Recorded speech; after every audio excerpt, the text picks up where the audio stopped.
Have you ever wondered how far love can go before it stops being love and turns into something far more dangerous?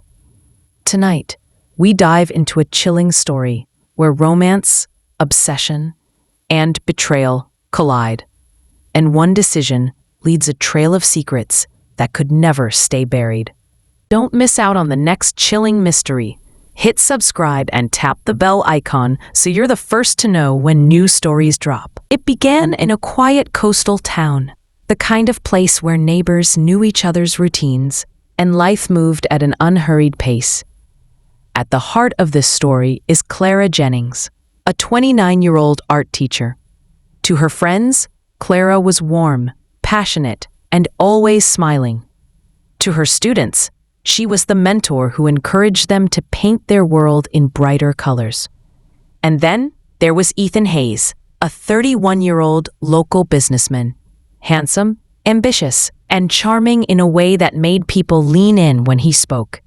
He ran his father's old bookstore, but behind the counter, he dreamed of more, expanding, franchising, building a name beyond this sleepy town. When Clara and Ethan met at a local charity gala, sparks flew instantly. They were inseparable within weeks. The town saw them as the perfect couple, the dreamer and the artist. But as with many things that look perfect on the outside, behind closed doors, it wasn't so simple. Clara began noticing Ethan's possessive streak early on. If she stayed late at the art studio, he'd text her constantly. If she spent too much time with friends, he'd sulk for days. At first, Clara brushed it off, calling it romantic jealousy. But soon, it began to feel suffocating. Ethan, meanwhile, feared losing her.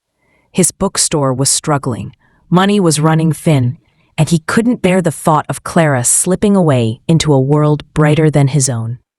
That's when Daniel, a visiting gallery owner from the city, entered the picture.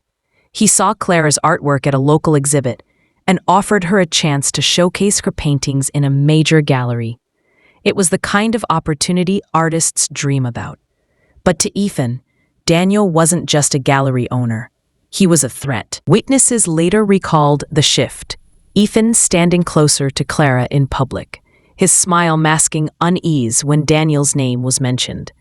Clara, torn between ambition and loyalty, tried to reassure him, but reassurance wasn't enough. One rainy evening, after an argument, Ethan looked Clara in the eyes and said softly, "Without me, there is no you." She laughed it off at the time, thinking it was just his way of clinging to her. But those words would haunt her. A month later, Daniel returned to town to finalize Clara's gallery contract. She was ecstatic. Finally, her art would reach beyond the town's borders.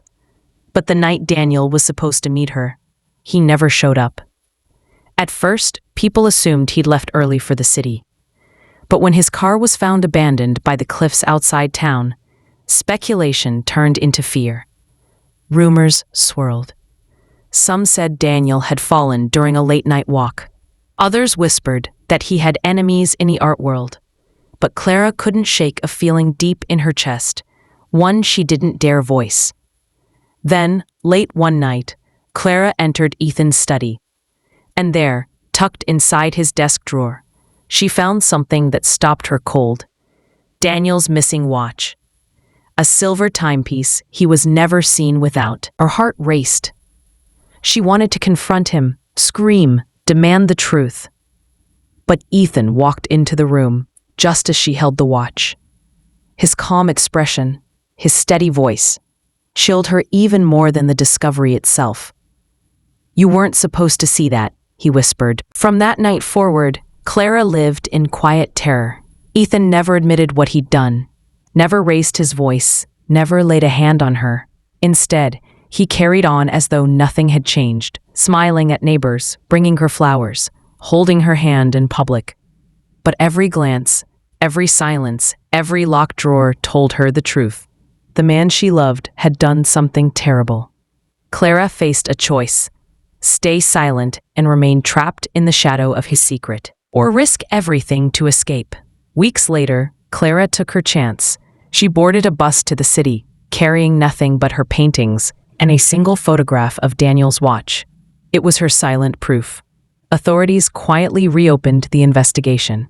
The cliffs were searched again, and although Daniel's body was never found, inconsistencies in Ethan's alibi began to surface. His charm faltered under scrutiny, his confidence unraveling piece by piece. And then, one morning, the bookstore's doors never opened. Ethan Hayes had vanished, leaving behind an empty house and a town full of questions. Some believe he fled to escape justice. Others claim he still walks those coastal cliffs at night, a man bound by obsession, unable to let go. As for Clara, she rebuilt her life in the city, her art finally gaining recognition.